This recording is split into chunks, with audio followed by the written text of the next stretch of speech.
Welcome back Coshan on the quarantine, part 2.0.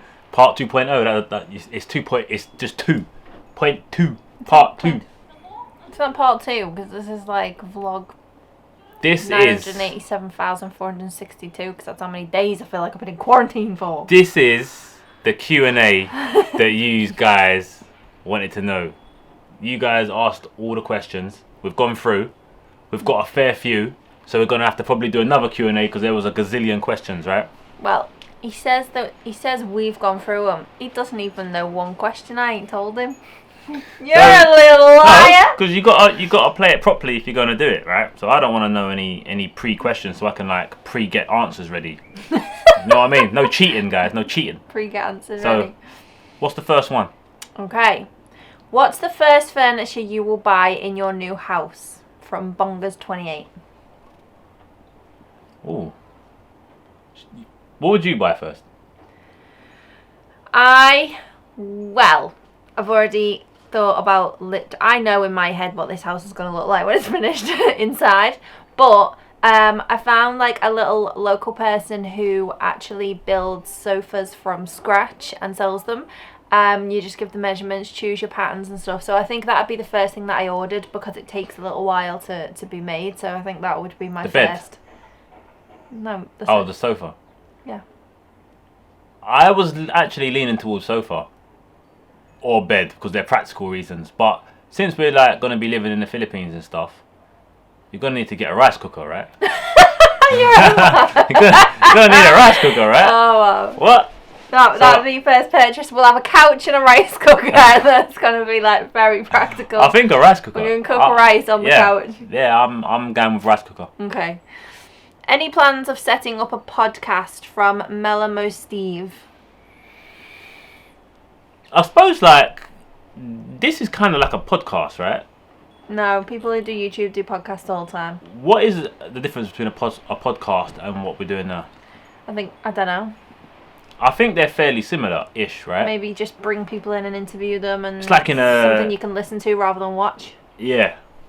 So I suppose we don't even know what a podcast is, so the answer to that very simply is no. No, but I think this could be like, because you haven't got to watch this video, you can just listen to it, right? Yeah. So I suppose this is kind of like a podcast. So I mean, if you guys really wanted us to do like these sort of sit downs daily, then I would be up for that. If you guys wanted it, we can consider it, but it's not something we've thought about before. I haven't thought about it, no, to be honest. Next, what is your favourite memory of the other person that you have? You can go first. You want me to go first? Yeah. Favourite memory? Yeah.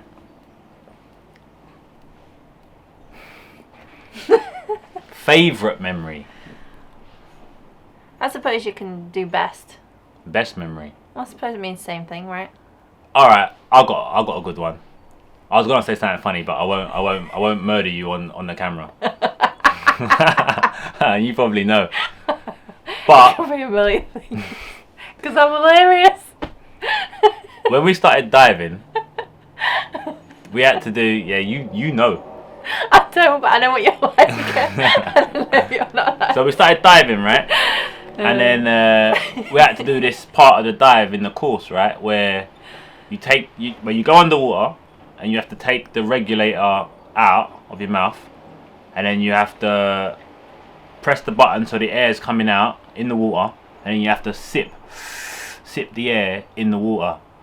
I did it. I was a bit scared, and then when it was Cody's turn, she started crying. Right, she was crying underwater. You could see it. Her eyes all going red. It was crazy, but she did it though. So I was quite impressed. So that's a good memory. You little cutie. Get off. So you distracted me because I was trying to listen, so I gotta think. Favourite memory. There's millions, of course. No, I've got so many. Because I'm so fantastic. I'm desperate to know what you were gonna say. Well, I can tell the guys if you want. No? Because I don't trust you. You don't want me to tell the guys? Okay. I don't trust you. What's your favourite memory? Favourite memory? See, if that's your favourite memory of me, that was more of a proud moment. So that was like a proud moment.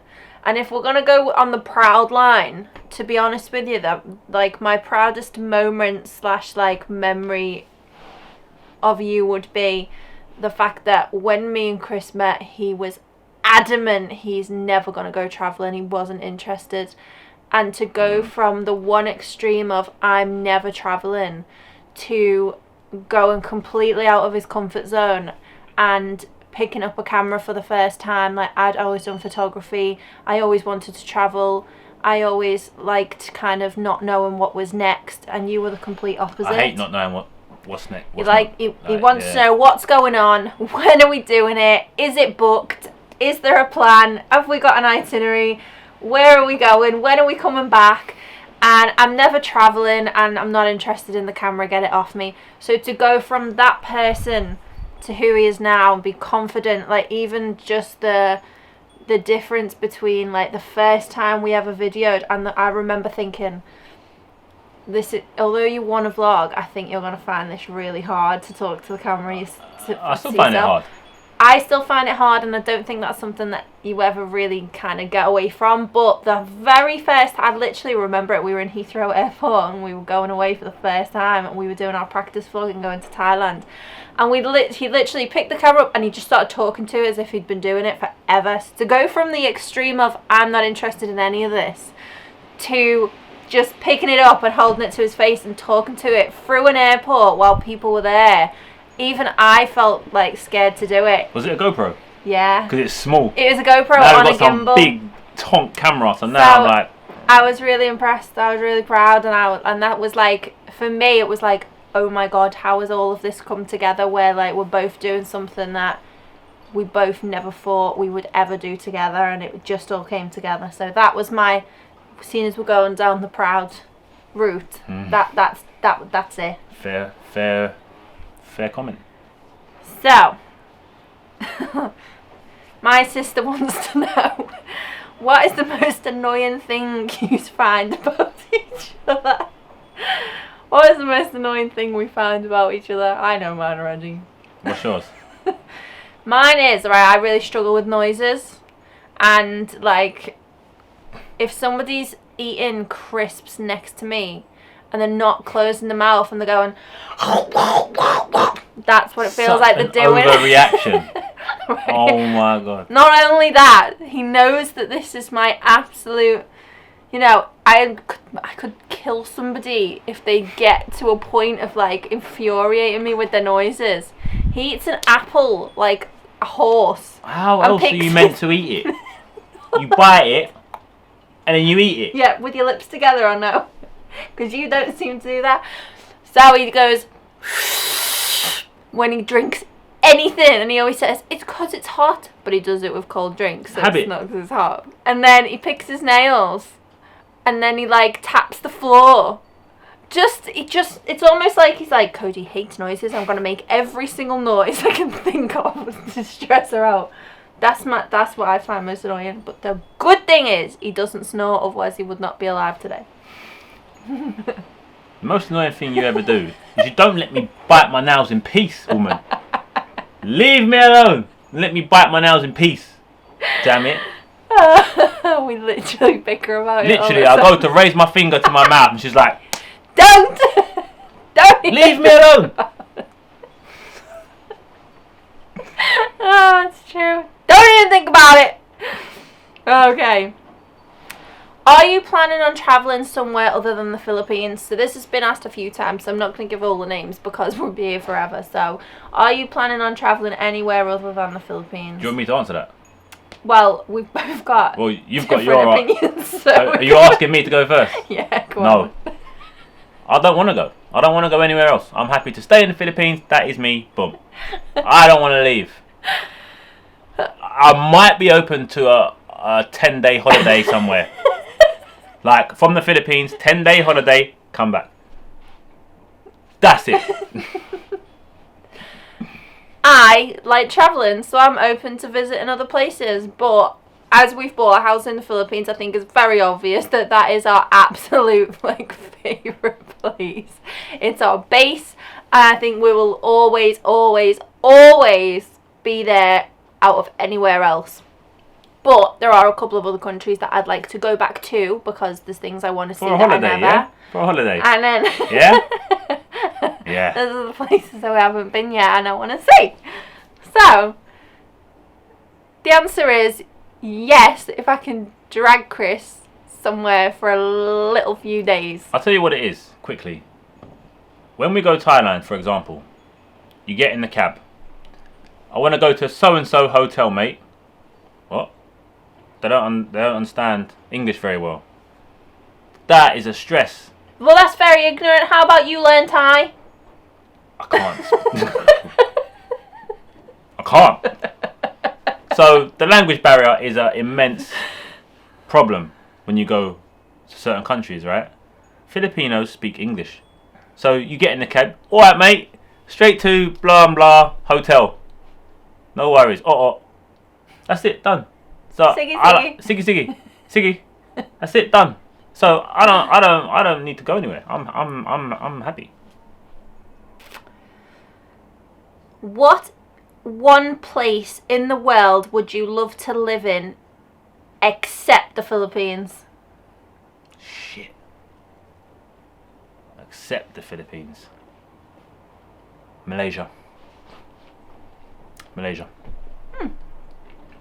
Defo. Because the Filipinos are like Malaysians. They're like Indonesians, Malaysians, Filipinos, right? I think so.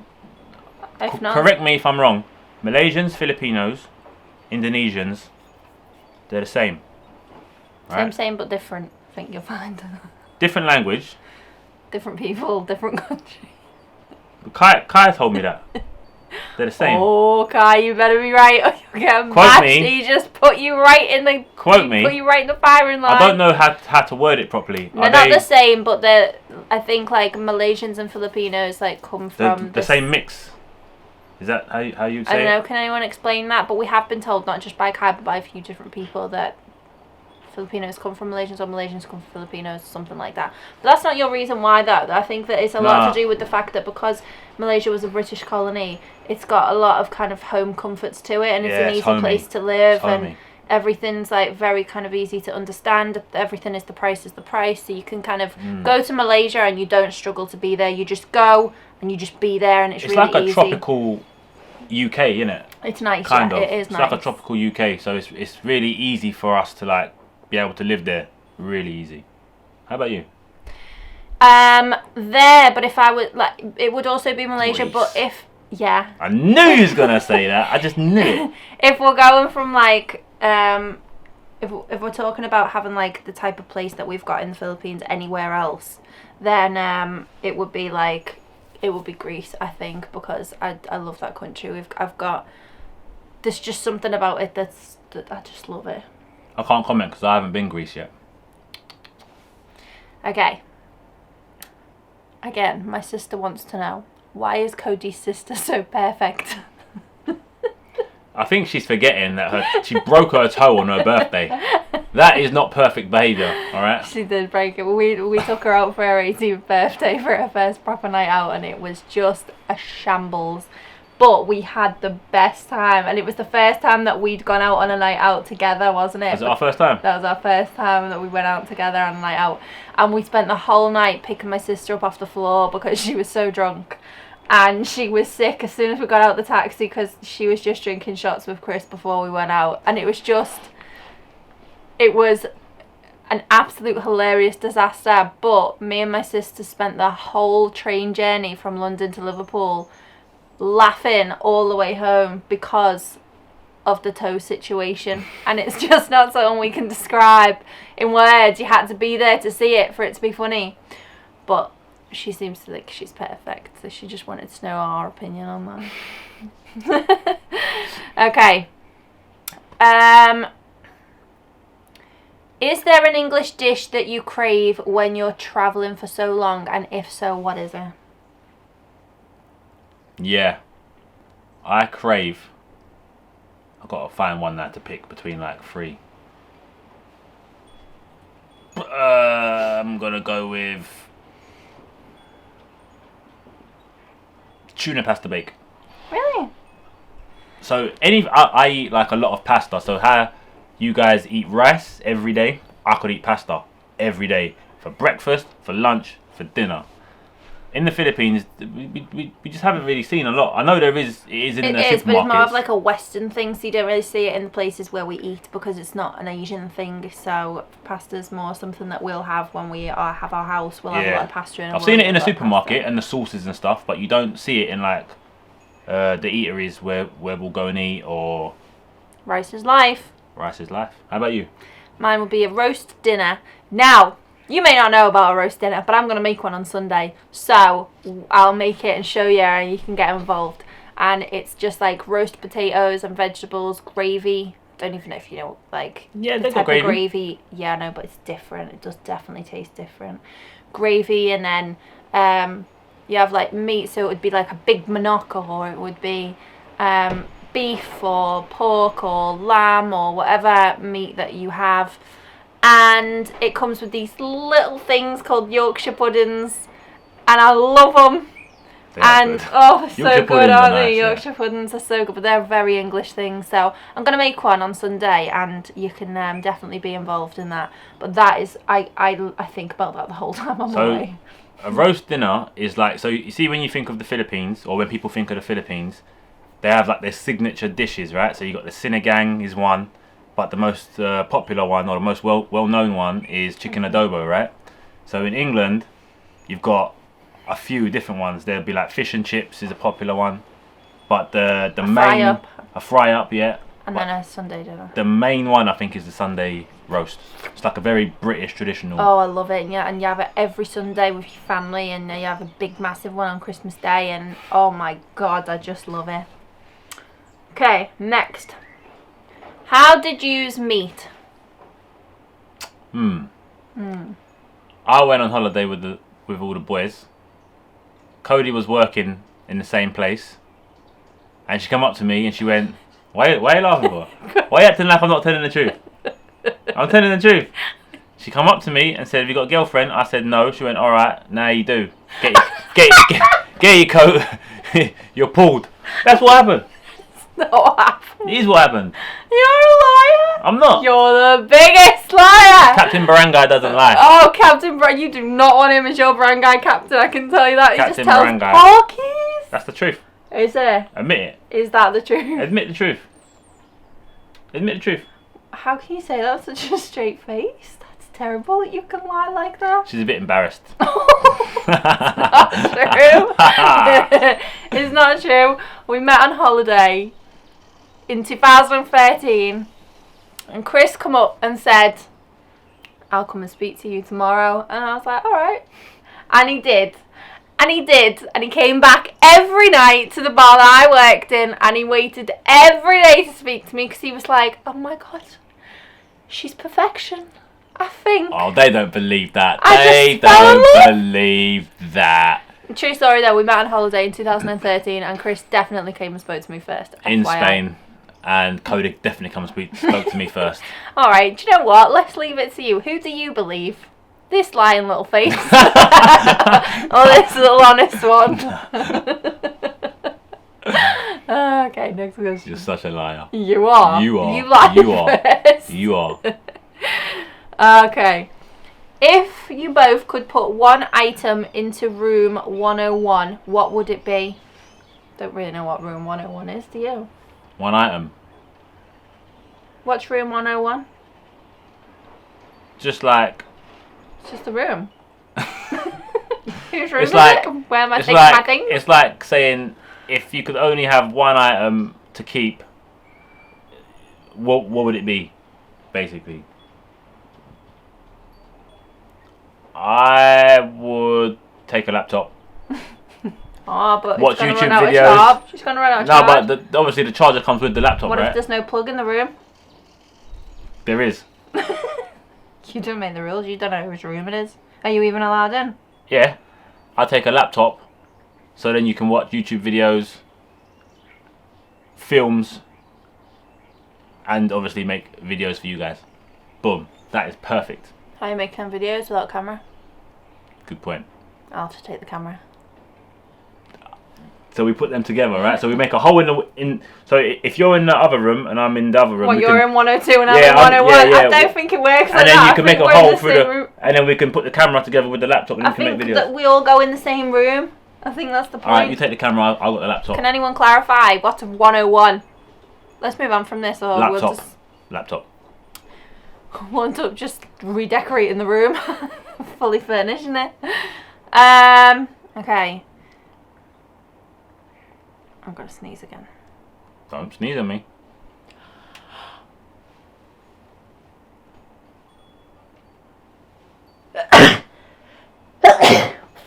Beast. Sorry about that. Beast. I've done it in my elbow. Okay.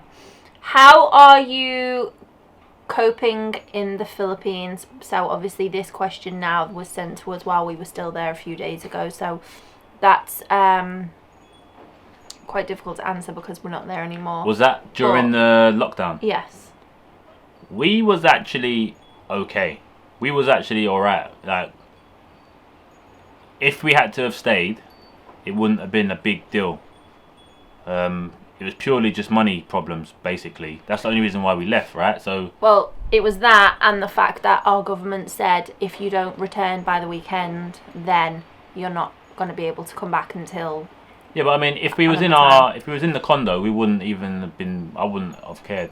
Yeah, but that's the question. Is how are you coping in the situation we were in that moment? How were you coping? I was alright. We had the restaurant in the hotel. We had the swimming pool. We had decent Wi-Fi. We had everything that you would want to have in that situation.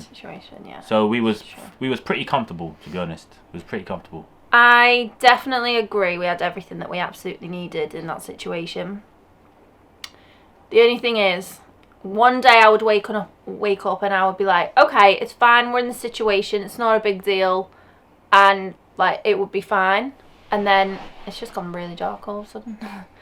And then the next day I would wake up and I would think about everything and I would panic and I would worry and I would think, oh my God, what if we run out of money?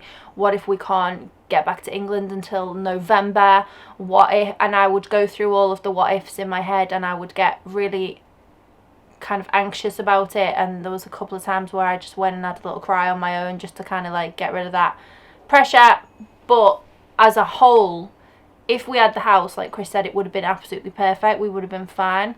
It was about the fact that my anxiety came from money and worrying about not knowing what was next. No one knows how to deal with that situation, but we got through it, and it was we had to literally just do it one day at a time. Otherwise, it was a bit overwhelming. So, yeah, it was all right. There was just it was a bit of a. There was definitely a lot of people that was a lot worse off. For sure. So just so happened that we had to be in, and we're really familiar with Iloilo as well. So it was just like being on our home city, really. So yeah, it was alright. So, do you think this pandemic would affect your lifestyle and the way you see life, and if so, how? I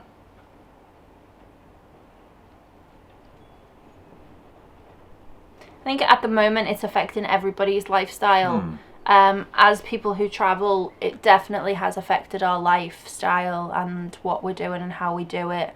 The uncertainty of kind of not knowing when this is going to end, when is the lockdown's going to lift, when is the quarantine's going to lift, when is people going to be allowed to fly again. When are we going to be able to go back to doing what we know and living how we live? I definitely hope that this pandemic has taught people a lot about kindness and about, having a little bit more faith in each other. And I definitely hope that it brings people together and people value people rather than things, because that's what we've had to depend on in the last couple of weeks. And so I hope that it doesn't change our lifestyle, as in that we're not able to travel anymore, but I definitely think it has kind of humbled a lot of people, and it's hard to answer because it has changed for now. We just don't know kind of what. Read the question again to me. What is going to come of it? So, do you think this pandemic would affect your lifestyle and the way you see life? And if so, how?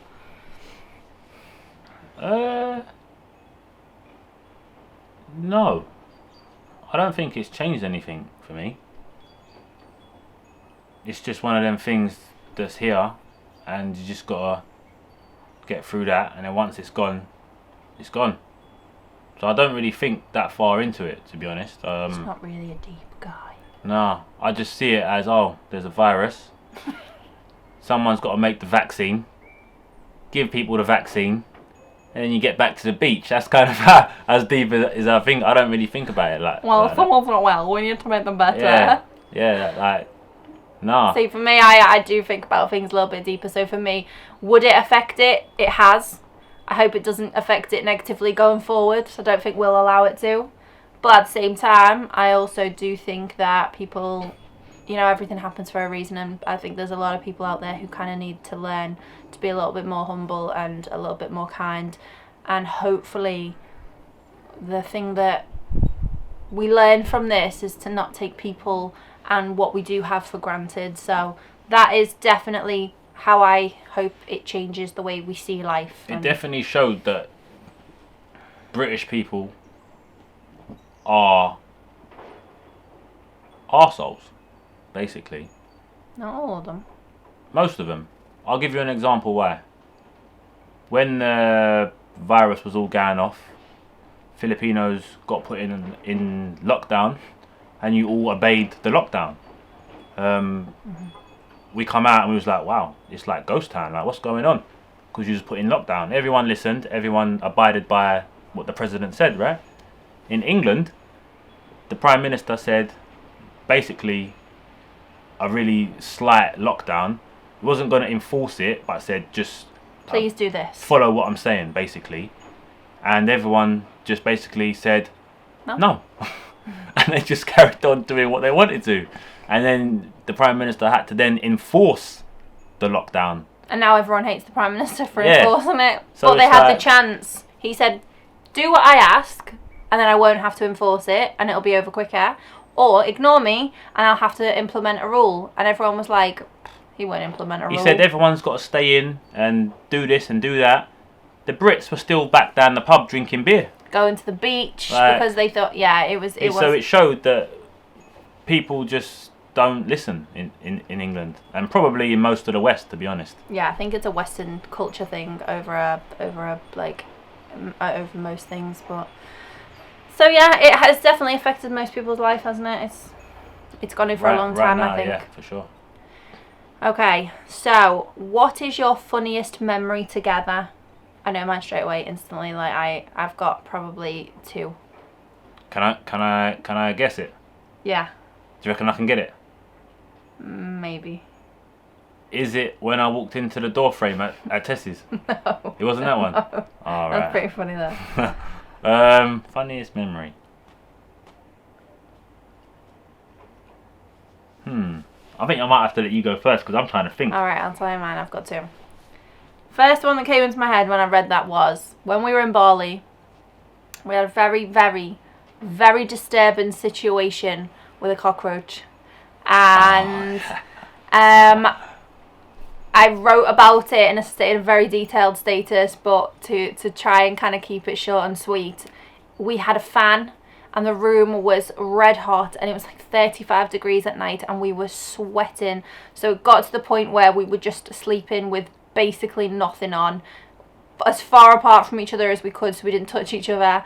And I was lying on my stomach, and while I was, that way where you're just about to fall asleep, so you're just on the verge of tipping over the edge into sleep, I was there, and a cockroach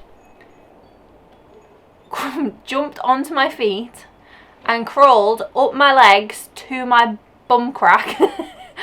And I felt it, but because I was half asleep, I didn't know what it was, so I just reached around and grabbed it, and I crunched it up in my hand as if it was like a piece of paper, and I threw it. Oh. And as soon as I realised oh my God, we don't have paper. Why would paper be blowing around like that? I screamed and I jumped up.